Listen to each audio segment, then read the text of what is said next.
Hello everyone. Welcome back to another episode of our JustNoMil. In today's episode, I tell my JNmom and dad that our wedding day is about us. They say nope. JNmom goes behind my back about the guest list. MIL went crying to the in-laws about me being controlling because Deech refused to have her over this weekend. Before we get started, make sure to subscribe so you will never miss a video. So let's get started. I tell my JNmom and dad that our wedding day is about us. They say nope. This is my first time posting, but FW, and I have been dealing with my JNmom's bullshit for over a year now. I've got lots of wonderful stories about her irrational tirades, attempts at financial manipulation, and suspected Jocasta complex, vomiting as I write that. I'd love to share those as I recall them if y'all are interested, but the last conversation really pushed me over the edge. After reading through the resources in the sidebar, I realized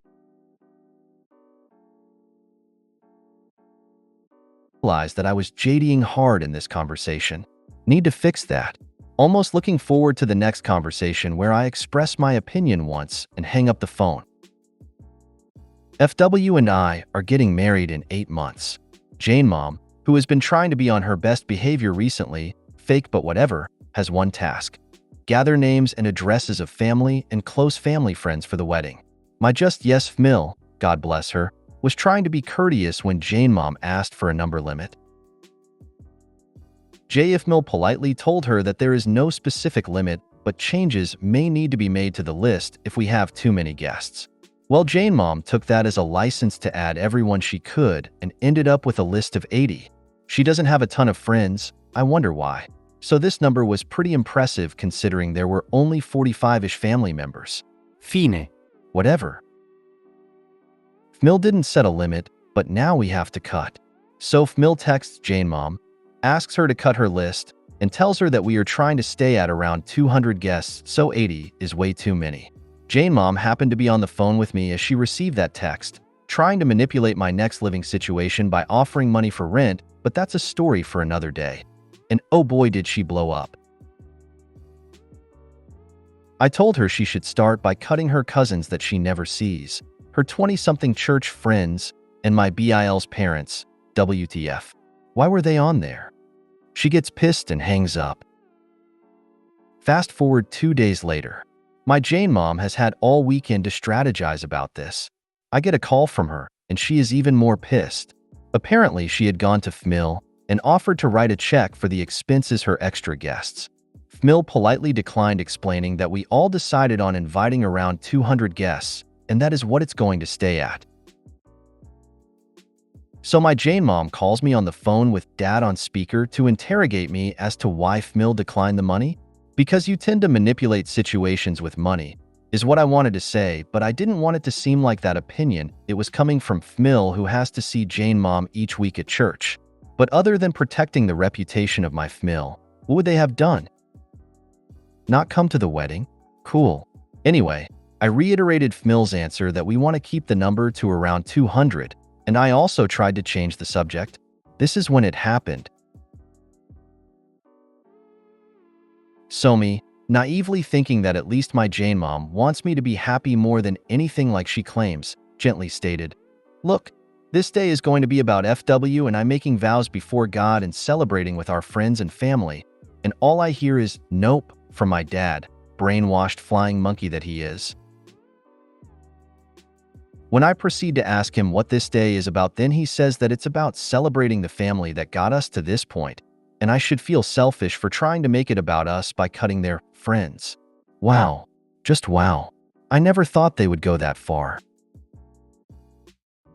Also, they spent 8 of the last 12 months hating FW, hoping we'd break up.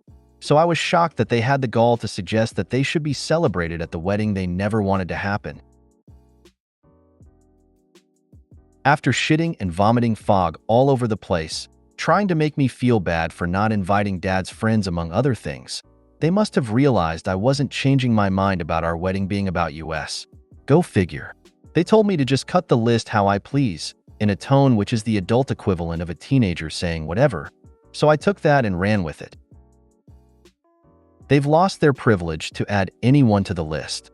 New plan is to no longer discuss any wedding details and state my opinions once and hang up the phone. I've been too nice. Thanks for listening. Hope I followed all the rules.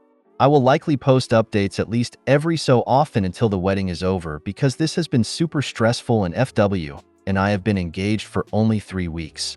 I'm thinking about the nickname FOG machine because she puts it out like no other, and it's always accompanied by some Broadway-level theatrics. So dramatic. Wow. It takes some real special levels of self-absorption to claim that a wedding is not, in fact, about the two people getting married, but about their parents. Sounds like they really earned that time out from the wedding plans. Yep. I never thought they would go so far as to make our day about them, which is why I mentioned it to calm everyone down, and then got hit with that. My mind was blown. If the wedding day was about celebrating friends and family who got you there, your parents wouldn't even be invited since they did everything they could to prevent you from getting married in the first place. If they try to pull that card again, I'd mention that and all if they should be uninvited.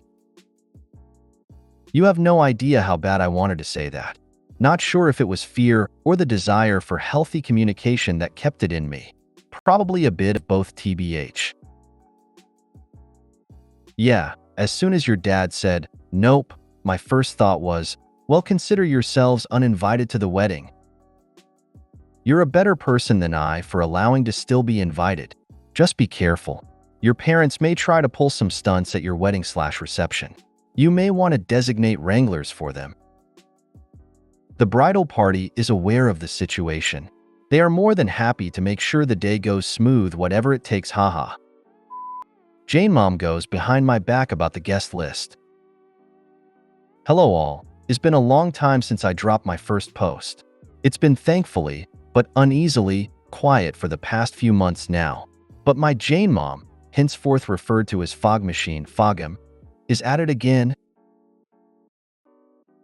Just a bit of logistic background. My FMIL, who has been super great and supportive, may she always stay that way, lives near and goes to the same church as Fogem in the town FW and I grew up in. And today I'm realizing that I don't get to see many of these interactions, if at all. Per my last post, my parents went off on me about the guest list for our wedding. They tried to invite 80-something people to a 200-person wedding and freaked when I said cuts needed to be made. That ended in her saying, fine, take the list and do what you want. So I did. And it's been a peaceful, and I've held her to her statement. Or so I thought. I learned from FW recently that Fogem has been pestering FMIL about the guest list week after week at church, and this past Sunday, FMIL gave in. The upside is that only 6 people were added. But I'm unbelievably pissed that Fogem would go around me and use her fog on FMIL. The people she added were mostly her cousins who didn't invite Fogem to their kid's wedding. Fogem will say, we always invite Faye or Emily, but I suspect she is just trying to take moral high ground by inviting them. Stop trying to use my wedding as a moral weapon.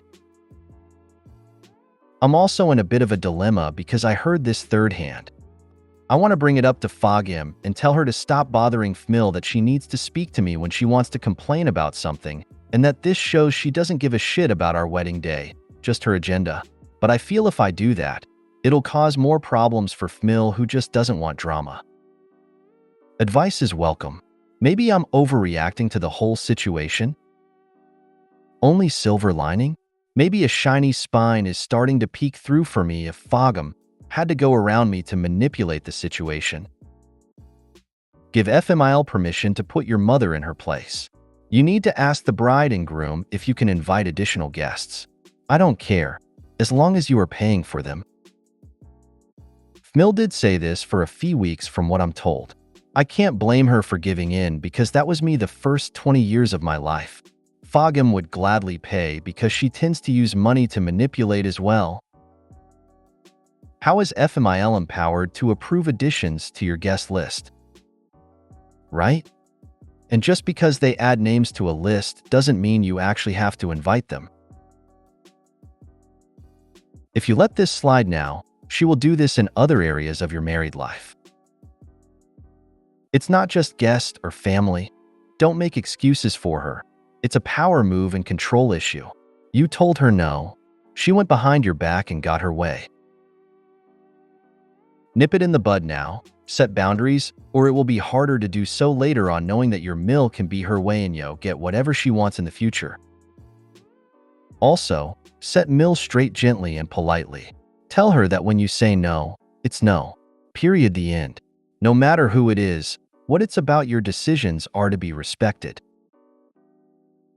This will come in handy if you choose to have children later and JNmom doesn't like what you said. Your Mil can add as a backup. Mil went crying to the in-laws about me being controlling because DH refused to have her over this weekend. DH and I spent the weekend binge watching an American series. We live in a European country very popular with American tourists. Because of this, Mil claims she hates American accents. This doesn't make sense to me because lots of people from English-speaking countries visit our country, and she has no problem with their accents. SIL thinks this is a sneaky dig at me because I learned to speak English in Canada. So because she can't tell the difference, she thinks I speak with an American accent. So she always says she hates American accents to offend me. When Mil called DH to ask what we were up to on Friday in the morning, he told her we're watching an American show with Bil and his girlfriend, and she asked if we could watch something else or go out to do something instead of rotting on our couch. He said no, we don't want to do anything but this. Mil told DH she was going to come over anyway because she hasn't seen DH in a while, 5 days. But he told her no again because she'd ruin our weekend. He told her if she came over, she'd be wasting her time because he wouldn't let her in. Mil called me to cry about it, and I supported DH, because why come over to hang out if you're going to complain the entire time that we aren't feeding our souls by watching TV all day? Also, she's an JNmom. We're going to be eating and ordering junk food all weekend, so we're actually sparing her from experiencing an awful day. Anyway, Mil texted her flying monkeys about how I made DH uninvite her from our house. She was never invited. And how she feels I'm being possessive of DH by not letting her come over. I don't even know what she's talking about. I've been turned into the bad guy once again when all I did was support my husband's decision not to have Mil in our house. She's turned DH into a victim being controlled by his clingy wife, and I hate it. I don't know how to respond to the messages I'm getting, which are asking me why I banned Mil from our house and why I'm being so possessive over DH. Text back, please text DH. Believe it or not, I don't actually control his life, and I'm sure he'd love to hear and respond to your thoughts. Text back, I have no clue what you were talking about. Never invited her because we already had plans. Please contact DH for any additional info since everyone thinks I'm controlling him. He can tell you in his own words what's going on. This is exactly what I would do. Husband's mother should be husband's mess to clean up with his family. So sorry Mil is dragging you into this. She knows the truth, and I don't know why she thinks changing it or involving others would help. DH informed her we had plans and I supported him, and the rest is just drama. Feel free to opt out of future drama. While we appreciate your support and validation, it is not necessary. If you made it to the end of the video, thanks for watching. Don't forget to like, subscribe, and share, and we will see you in the next video.